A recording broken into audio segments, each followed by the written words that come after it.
Hello friends, ಇವತ್ತು ಸಿಂಪಲ್ಲಾಗಿ ಹೆಸರುಬೇಳೆ ಪಾಯಸ ಮಾಡೋದಕ್ಕೆ ಅಂತ ತೋರಿಸ್ತಾ ಇದ್ದೀನಿ. ನೋಡಿ, ನಿಮಗೆ ಎಷ್ಟು ಬೇಕೋ ಅಷ್ಟು ಹೆಸರುಬೇಳೆ, ಬೆಲ್ಲನ ನೀವು ಬೇಳೆ ಎಷ್ಟು ತೊಗೋತೀರೋ ಅಷ್ಟು ಬೆಲ್ಲನೂ ನೋಡಿ ತೊಗೋಬೇಕು. ತುಪ್ಪ, ಡ್ರೈ ಫ್ರೂಟ್ಸ್ ಮತ್ತು ಹಾಲು. ಫಸ್ಟ್ ನೀರು ಕಾಯಕ್ಕಿಡಬೇಕು. ನೋಡಿ, ನೀರು ಕಾದಿದೆ. ತೊಳೆದಿರೋ ಬೇಳೆನ ಹಾಕೋತೀನಿ. ಈ ಬೇಳೆ ಒಂದು 90% ಬೇಯೋವರೆಗೂ ಚೆನ್ನಾಗಿ ಬೇಯಿಸಬೇಕು.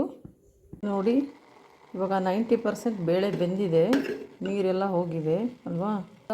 ಈಗ ಇದಕ್ಕೆ ಬೆಲ್ಲ ಹಾಕ್ಕೋಬೇಕು. ಈ ಬೆಲ್ಲ ಕರಗೋವರೆಗೂ ಕೈ ಆಡಿಸಿ.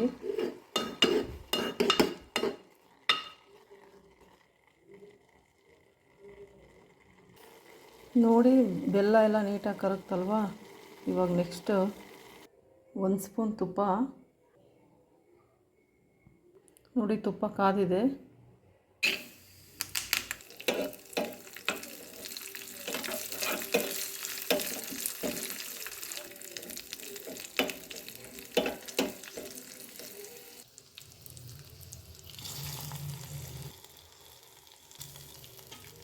ನೋಡಿ, ರೆಡಿಯಾಗಿದೆ. ಲಾಸ್ಟಿಗೆ ಹಾಲು ಹಾಕ್ಕೋತೀನಿ. ಸಿಂಪಲ್ಲಾಗಿ ಹೆಸರುಬೇಳೆ ಪಾಯಸ ಹೇಗೆ ಮಾಡ್ಕೋಬೇಕು ಅಂತ ತೋರಿಸಿದ್ದೀನಿ. ನನ್ನ ವಿಡಿಯೋ ನಿಮಗೆ ಇಷ್ಟ ಆಗಿದ್ದರೆ ಲೈಕ್ ಮಾಡಿ, ನಮ್ಮ ಚಾನಲ್ಗೆ ಸಬ್ಸ್ಕ್ರೈಬ್ ಆಗಿ. Thank you.